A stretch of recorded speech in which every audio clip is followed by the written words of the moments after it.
pela primeira vez acontece este detalhe, uma desmoralização interna, tá certo, do marxismo coincide com o crescimento do movimento comunista. Ora, se o crescimento dependesse da sua base ideológica, ou pior, dos seus fundamentos sociológicos, isso não poderia acontecer jamais. Quer dizer que o crescimento do movimento comunista não reflete, vamos dizer, a expansão da crença na ideologia ou na sociologia marxista, mas exatamente ao contrário.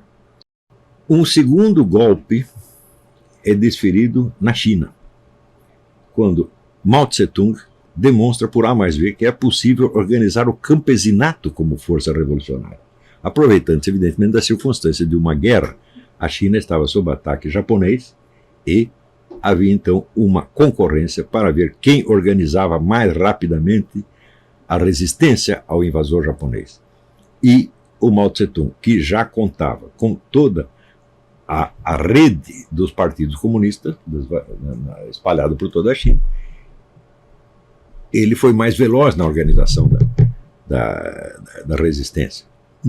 Também pelo motivo de que o governo americano deu toda a ajuda a ele e boicotou o seu adversário, que era o exército de Chiang Kai-shek, que era um exército puramente nacionalista, não comunista. Hoje está amplamente documentado, vocês leiam o livro da Diana West, American Betrayal, que eu considero um dos grandes livros americanos de todos os tempos.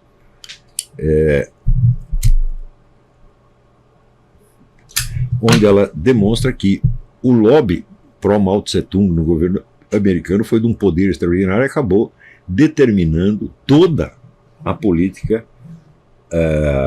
americana no Oriente durante muitos anos e boicotando sistematicamente a entrega de dinheiro ou de armas para o Chiang Kai-shek e favorecendo o Mao Tse-tung. É evidente que a fama do Mao Tse-tung nos Estados Unidos, na época, não era de comunista de maneira alguma. Havia um sujeito chamado Edgar Snow, que era conhecido como o maior sinólogo americano, escrevia na New York Times, na Time, tudo quanto era revista americana.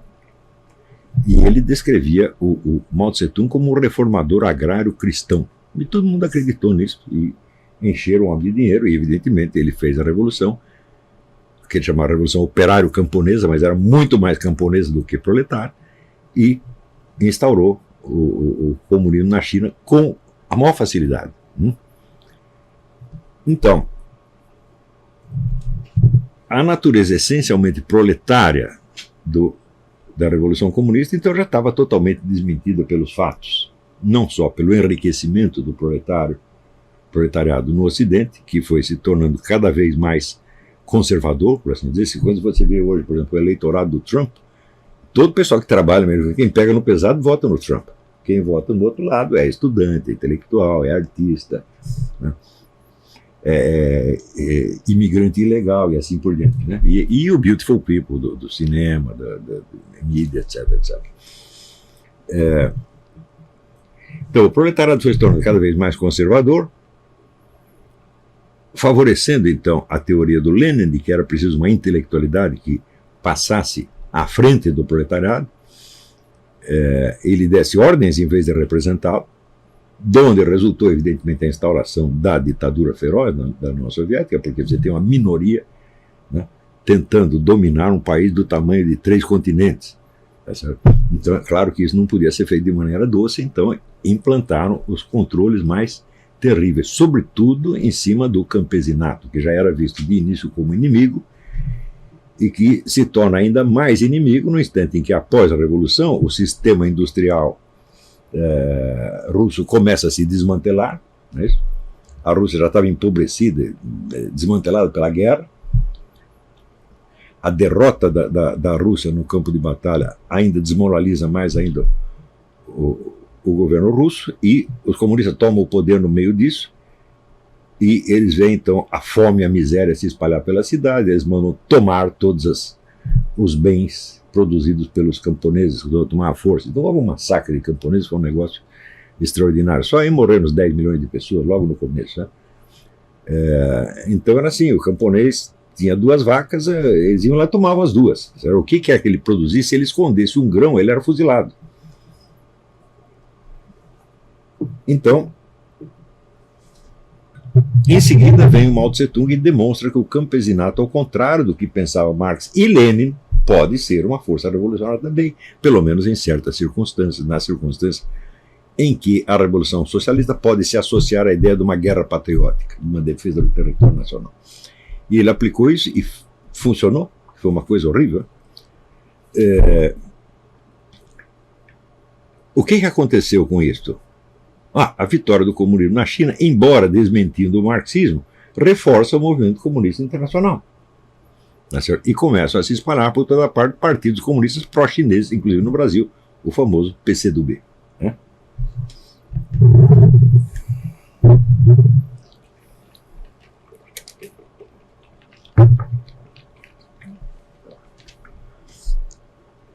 Nas décadas seguintes, acontece que vai se consolidando na União Soviética a ideia de que você promover uma insurreição comunista em toda parte não é possível. Isso é possível em alguns países atrasados do terceiro mundo.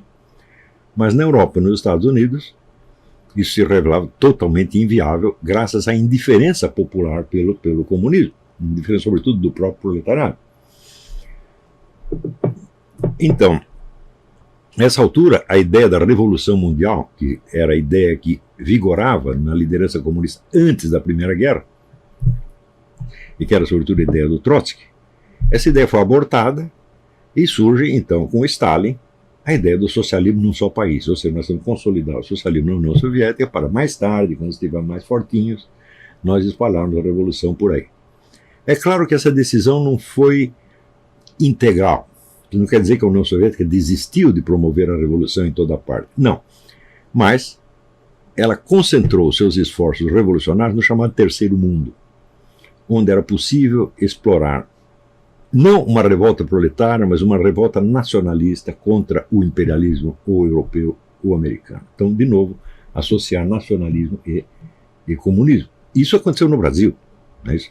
Quer dizer, o discurso comunista brasileiro, desde pelo menos da época da guerra, ele assume a tonalidade de um nacionalismo, mas na verdade é um nacionalismo que está colocado dentro do plano soviético do Estado Mundial. E ainda há representantes dessa teoria no Brasil. Ciro Gomes é um comunista dos anos 60. Tá certo? Ele ainda acredita, ainda usa o discurso anti-imperialista, tá certo? Totalmente deslocado do contexto de hoje, porque o globalismo não é imperialismo americano, é exatamente o contrário. Ele é um internacionalismo voltado contra a soberania americana, e isso está mais do que provado. A própria eleição do Trump é uma amostra disso aí. Mas os esforços revolucionários da União Soviética para fomentar uma revolução socialista se concentram no Terceiro Mundo, ao passo que, com relação à Europa e os Estados Unidos, vigora então o que eles chamam de coexistência pacífica. A coexistência pacífica, evidentemente, não é tão pacífica assim, é o período que chama de Guerra Fria. Quer dizer, é uma guerra que não se traduz, vamos dizer, num ataque bélico, mas que se trava sobretudo no setor da informação e contra-informação, então através, vamos dizer, da infiltração. Infiltração que no caso americano chegou a ser mais que uma infiltração, chegou a ser uma ocupação. Porque os Estados Unidos até a Segunda Guerra não tinham nenhum serviço secreto para atuar no exterior, simplesmente não tinham, você tinha só o FBI que era interno, o FBI não pode atuar no exterior. Então eles criaram o SS, Organização de Serviço Secreto, que mais tarde se transformaria na CIA. Tá certo? E na formação do USS entraram assim, milhares de comunistas lá dentro. Não só comunistas ideológicos, pessoas que subscreviam subjetivamente a ideologia socialista, mas que eram agentes mesmo, profissionais a serviço da União Soviética. Então, isso quer dizer, a CIA nasceu mais do que contaminada, praticamente ocupada por uma elite comunista, o que explica, vamos dizer, a atuação dela ao longo de todos esses anos. Tá certo? Se você vê o que a CIA está fazendo agora contra o Trump, eu digo, bom, ainda é a mesma tradição. Curiosamente, os comunistas que se serviam da CIA internamente nos Estados Unidos promoviam contra ela uma campanha nos outros países, mostrando a CIA como um instrumento do imperialismo, etc. Na verdade, a CIA era instrumento deles, né? No Brasil as pessoas acreditam nisso até hoje, né? Existem milhares de livros que nos anos 60, 70 foram colocados em circulação, mostrando a CIA sobre esse aspecto e ocultando, né,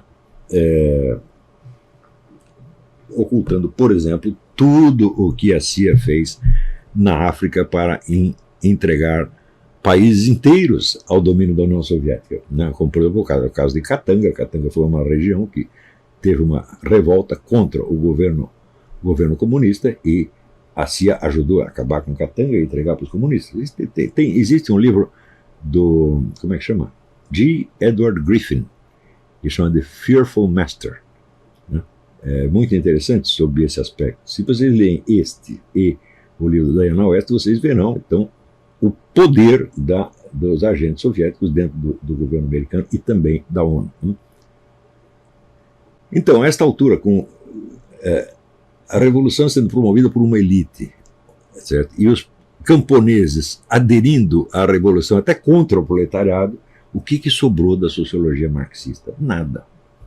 Ao mesmo tempo em que a sociologia, a teoria marxista, era fragorosamente desmentida pelos fatos, pela adesão do campesinato à revolução, pelo aburguesamento do proletariado e pela total impossibilidade de promover a revolução comunista nos países capitalistas avançados, que era onde Marx dizia que ela aconteceria em primeiro lugar. Então inverteu. A revolução tem que ser nos países mais atrasados, nos que tem menos proletariado.